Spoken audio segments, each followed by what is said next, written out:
নমস্কার, welcome to ঠাকুর শেষেল। বন্ধুরা, আজকে আপনাদের সঙ্গে শেয়ার করছি নলেন গুড়ের কেক। শীতকালে আমরা নলেন গুড়ের বিভিন্ন রকম পদ খেয়ে থাকি। এই কেকও কিন্তু তাদের মধ্যে একটি অন্যরকম সুস্বাদু পদ। নলেন গুড়ের কেক বানানোর জন্য হাফ কাপ দুধ নিলাম, হাফ কাপ নলেন গুড়। দুধ আর গুড়ের পরিমাণটা সমান হতে হবে। দুধটা নিতে হবে একটু গরম। 1/4 কাপ রিফাইন্ড অয়েল। এবার খুব ভালোভাবে মিক্স আপ করে নিতে হবে। এইরকমভাবে জিনিসটা মিক্স আপ করে নিতে হবে।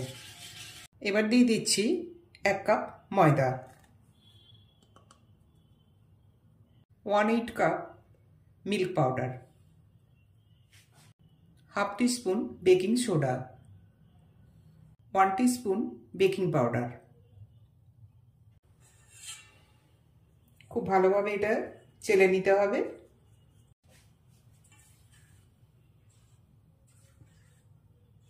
এই সব উপকরণগুলো দেওয়ার পর আবার খুব ভালোভাবে মিক্স আপ করে নিতে হবে। ব্যাটারটা তৈরি হবে এরকম স্মুথ। ব্যাটার একদম রেডি হয়ে গেছে। এবার চলে যাচ্ছি পরের স্টেপে। আর এর মধ্যে কিছুটা দিয়ে দিচ্ছি কিশমিশ। কিশমিশটা দেওয়ার পর আবার ভালোভাবে মিশিয়ে নেব।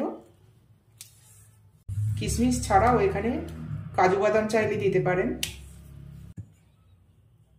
ব্যাটার একেবারে রেডি হয়ে গেছে। দিয়ে দিচ্ছি কেক টিনের মধ্যে একটু তেল। এই তেলটা দেওয়ার পর খুব ভালোভাবে কেক টিনটা গ্রিস করে নেব। আর দিয়ে দিলাম ওপর থেকে একটু শুকনো ময়দা। এই ময়দাটাও এইভাবে পুরো বাটিটাতে ঘুরিয়ে ঘুরিয়ে লাগিয়ে নিতে হবে। আর যে ময়দাটা এক্সট্রা হবে সেটা ফেলে দিতে হবে। ময়দাটা দিয়ে দিয়েছি আর যেটা এক্সট্রা ছিল সেটা ফেলে দিয়েছি। কড়াই প্রিহিট করতে দিয়ে দিলাম 5 মিনিটের জন্য। এবার এই ব্যাটারটা এই কেক টিনে ঢেলে দিচ্ছি। কেকের ব্যাটার কেক টিনে ঢেলে দিলাম। এবার এটা বেক করতে দিয়ে দিচ্ছি। 5 মিনিট প্রিহিট হয়ে গেছে। 40 মিনিট পর এটা ঢাকা খুলে দেখে নেব। 40 মিনিট হয়ে গেছে। এবার কেকটা দেখে নেব এটা তৈরি হয়ে গেছে কিনা। স্টিক কিন্তু একদম পরিষ্কার, কোনো চিটচিটে ভাব নেই, তার মানে কেকটা একদম রেডি হয়ে গেছে। তাহলে বন্ধুরা, দেখলেন তো নলেন গুড়ের কেক বাড়িতে কত সহজেই বানানো যায়। আপনারাও বাড়িতে এইভাবে বানিয়ে ফেলুন। আর কেমন হয়েছে সেটা কমেন্ট বক্সে কমেন্ট করে জানাবেন। এটা এখন 30 মিনিট বাদে আমি কেটে দেখিয়ে দেবো কীরকম হয়েছে। 30 মিনিট হয়ে গেছে। এবার আমি কেকটা কেটে দেখিয়ে দিচ্ছি। ছুরি দিয়ে এইভাবে একটু চারপাশ ঘুরিয়ে নিতে হবে।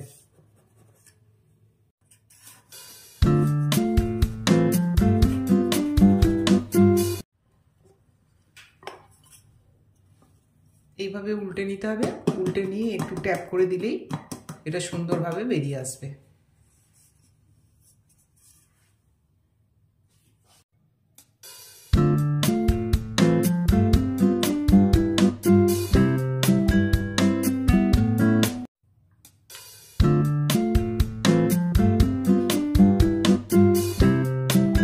কেকটা নরম আর স্পঞ্জি হয়েছে।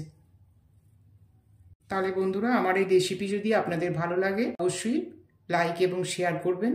আর এখনো পর্যন্ত আমার চ্যানেলটি যারা সাবস্ক্রাইব করে উঠতে পারেননি, অনুরোধ রইল চ্যানেলটি লাইক, শেয়ার এবং সাবস্ক্রাইব করবার জন্য।